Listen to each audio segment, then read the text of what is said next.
大家好，兒團開箱又嚟啦！我係心愛，我係雙雙。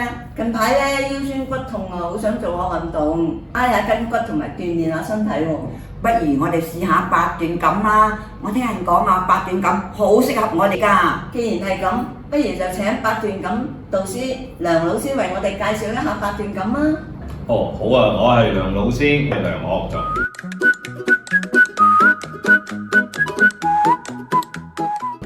八段錦咧，其實係一種呼吸吐納而配合動作嘅一套功法嚟嘅，因為佢係經過8個動作嚟到組成，錦咧就係珍貴嘅一樣嘢，所以稱之為八段錦啦。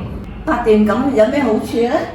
八段錦好處咧就多，因為佢咧經過動作而令到身體加強咗個新陳代謝，同佢嘅抵抗力嘅。八段錦以調心、調息同埋調身為主嘅，起到一個防病同埋治病嘅好處嘅。而家中國為咗配合呢一套八段錦呢個功法咧，佢將中醫同埋呢個八段錦係配合咗，科學化咗，咁對身體咧個好處多到我都講唔晒。多謝晒梁老師嘅分享，原來八段錦各個年齡層都可以練習㗎。係啊，頭先梁老師嘅分享動作，大家學識咗未呢？